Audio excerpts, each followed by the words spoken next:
Remember that time some Klingon priests made a clone of Kahless, the most revered figure in their entire mythology, so that he could lead the Empire back to honor and glory? Farrell remembers, and I think it's far more relevant today than it was when the episode aired in the 90s. So the setup. Worf is late for work, and when Commander Riker goes to his quarters to roust his lazy Klingon ass, they find him sweating in a cloud of maybe incense, trying to summon a vision. The man recently met some young Klingons and is lamenting the state of the youth these days. They knew nothing of their heritage. In this case, the kids were raised by broken old Klingons in a Romulan prison, but the general thread that they don't know where they came from and lack appreciation for the accomplishments of their ancestors is rather timeless. More broadly, there's something wrong in the culture, a disconnect between who their stories tell them they are and the world they experience. To lose something, one must first possess it. I am not sure I ever had a true belief. I think this is applicable across the Western world.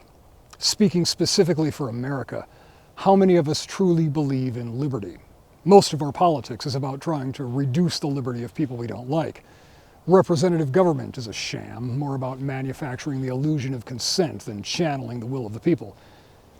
Those shouting the loudest about rugged individualism are often the most entangled in collective systems, and those demanding fairness and equality are almost invariably enriching themselves on the message.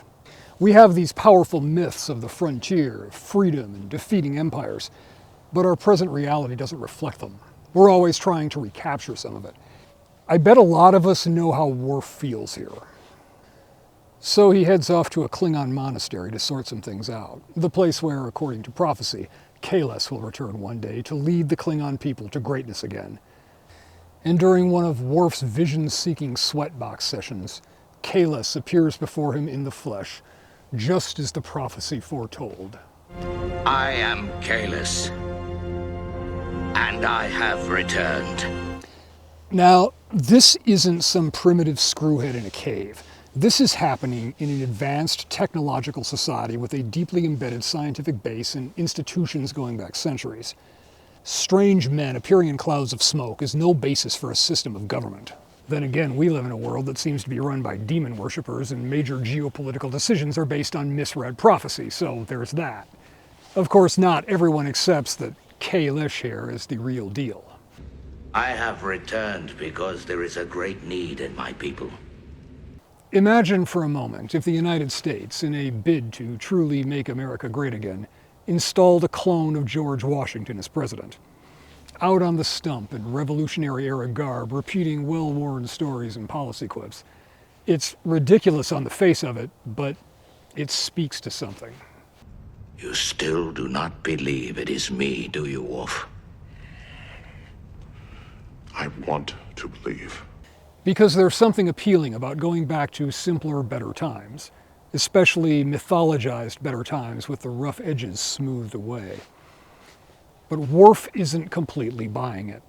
Like so many of us, he's balanced between a materialist worldview where things happen according to understandable and universal physical laws, and the emptiness of that as a foundational belief. Star Trek heavily favors the materialist view, but the Klingons are in some ways more like us than the humans of the Federation are. They're technically skilled, but they believe deeply in non-quantifiable things. How much does a bucket of honor weigh? Nothing. Or vastly more than a bucket of latinum, depending on who you're talking to. But these proud, honorable people have a problem.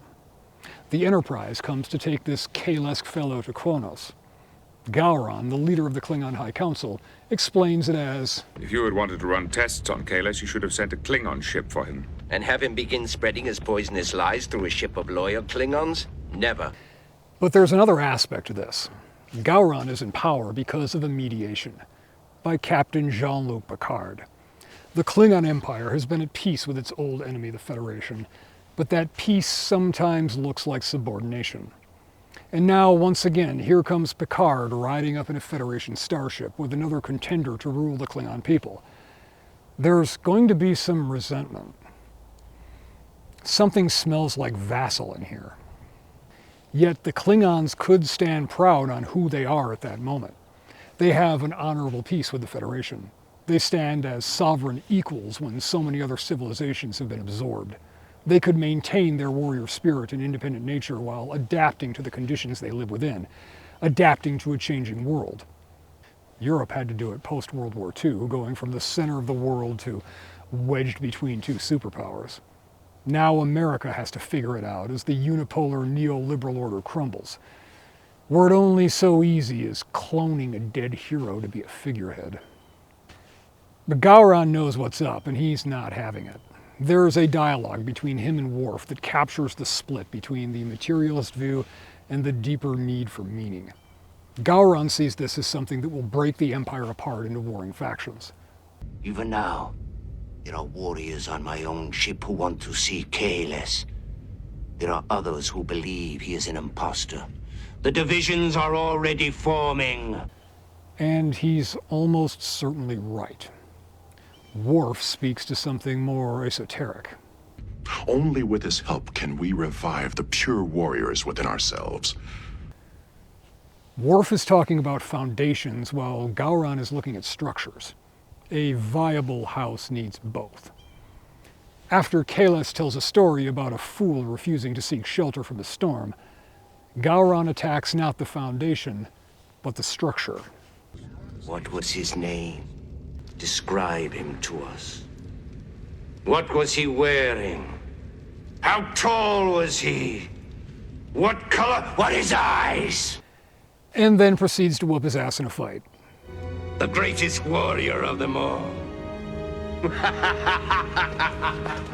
And that's where it all unravels, and it's revealed that he's just a clone made by the priests. They grew you in a test tube like some kind of fungus. Fuck you, new guy, you suck. And so begins the spin machine. It is not a lie. Genetically, he is Kahless. How do you know that this was not the way the prophecy was to be fulfilled? Who is to say that what we did was wrong? But the thing is, when you're dealing with matters of spirituality, philosophy, ideology, however you want to frame it, empirical truth isn't the issue. They insisted upon waiting here until they see Kahless again. Their faith appears to be unaffected by his inability to defeat Gowron. They still believe. Facts are not going to decide the matter. And anyone that thinks that only the other side ignores the facts really needs to take their blinders off. Despite the facts, they will still believe. They end up settling on a British model, essentially. Kahless will be made emperor, a symbolic figure, while Gowron continues to run the government. Or, if you prefer, fate Kahless as sort of a Klingon pope, leading in matters of spirituality. And they need something like that. Our people are becoming decadent and corrupt. They need moral leadership. And they find that balance. Of course, this is a TV show, not a plan for social stability. Bringing back dead heroes isn't the point. Does that mean you no longer believe this is the real Kahless? They represent ideas, principles. Kahless left us, all of us, a powerful legacy, a way of thinking and acting that makes us Klingon. If we want our principles to matter, we have to live by them. Kahless states it bluntly at the end. What is important is that we follow his teachings. Perhaps the words are more important than the man. Maybe the real Kahless is the empire we built along the way.